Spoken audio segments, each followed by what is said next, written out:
혹시 가족이나 정말 가까운 사람과의 관계에서 이상하게 똑같은 상처가 계속 반복돼서 힘들었던 적 없으신가요?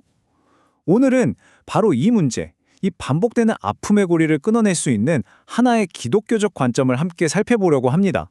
도대체 우리는 왜 벗어나고 싶어도 자꾸만 똑같이 고통스러운 관계의 순환에 갇히게 되는 걸까요?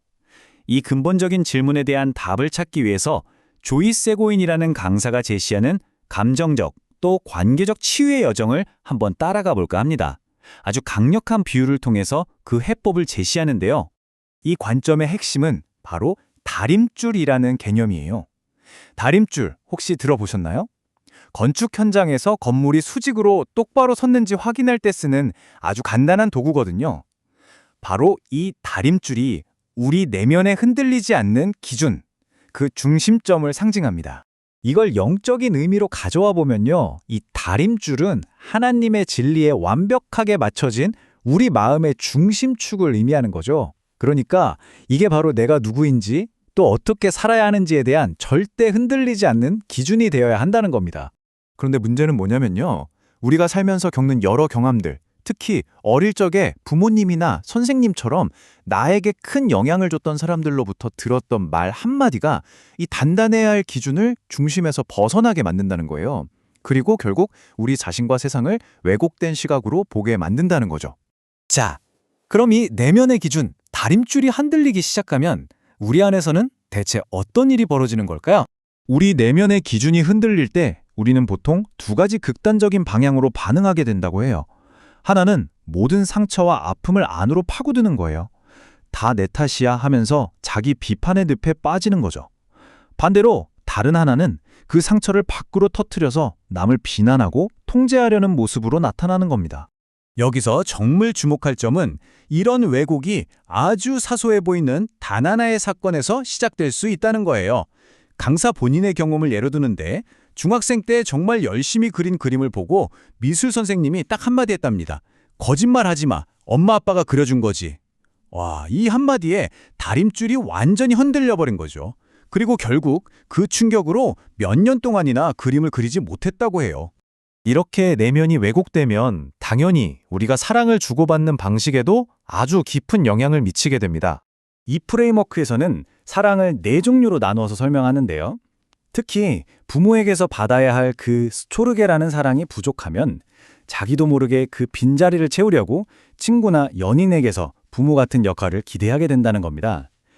이건 건강하지 못한 관계로 이어지기 정말 쉽겠죠? 그래서 핵심은 바로 이겁니다. 이 모든 문제의 열쇠는 어디에 있나? 오직 하나님의 무조건적인 사랑, 즉 아가페만이 다른 모든 종류의 사랑에서 생긴 결핍과 상처를 근본적으로 치유할 수 있다는 거죠. 자, 그럼 이제 가장 중요한 부분이죠.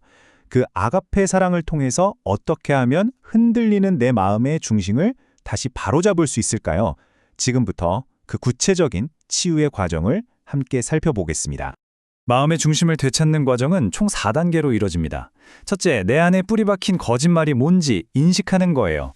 둘째, 그 거짓을 의지를 다해서 부인하는 겁니다. 이건 진실이 아니야 하고요. 셋째, 그 거짓이 빠져나간 빈자리를 진짜 진리로 대체하는 거죠. 그리고 마지막 넷째, 이게 정말 중요한데 그 새로운 진리를 믿고 행동으로 옮기는 겁니다. 생각의 변화가 반드시 행동의 변화로 이어져야 한다는 거예요. 바로 이 마지막 행동 단계가 얼마나 강력한지를 보여주는 정말 멋진 예시가 있습니다. 강사 본인이 수십 년간 감정적으로 정말 멀었던 어머니를 순종하는 마음으로 어색하게 안아드렸대요. 상상만 해도 어색하죠? 그런데 믿을 수 없을 만큼 어색했던 그 단 한 번의 포옹이 꽁꽁 닫혀있던 관계의 문을 활짝 여는 열쇠가 된 겁니다. 이렇게 내면의 중심을 바로잡게 되면요. 정말 삶의 모든 영역에 변화가 나타나기 시작합니다. 그중에서도 가장 큰 영향을 미치는 것 중 하나가 바로 자녀를 양육하는 방식이라고 해요. 중심이 바로 선 부모는 자녀의 나이에 따라서 양육의 역할을 계속 바꾼다고 합니다. 아주 어릴 때는 직접 보여주면서 지시하고 좀 크면 스스로 하도록 지도하고 10대가 되면 뒤에서 지원해주다가 성인이 되면 과감하게 독립시키는 거죠. 목표는 나에게 평생 의존하는 아이가 아니라 독립적인 성인을 키워내는 겁니다. 이 자립심 훈련의 한 예로 강사는 자기 자녀들에게 한 달 용돈으로 얼마를 줬을까요? 단돈 10,000원을 줬대요. 세상의 기준으로 보면 이건 부족함이지만 하나님의 기준에서는 이게 축복이라는 걸 가르치기 위해서였죠. 이것이야말로 자녀의 내면에 올바른 다림줄을 세워주는 진짜 훈련이었던 겁니다.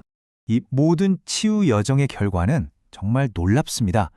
수십 년의 상처 끝에 마침내 평안과 자유를 찾은 강사의 어머니가 남긴 벌인데요. 내 마음에 자유가 찾아왔어. 이 한마디에 모든 것이 다 담겨 있는 것 같지 않으세요? 결국 오늘 우리가 함께 나눈 이야기는 치유라는 게 완벽해지는 과정이 아니라 끊임없이 나의 진정한 중심으로 돌아가려는 여정이라는 걸 보여줍니다. 마지막으로 여러분께 질문 하나를 드리고 싶습니다. 지금 당신의 삶을 규정하고 움직이고 있는 그 보이지 않는 다림줄은 과연 어디를 향하고 있나요?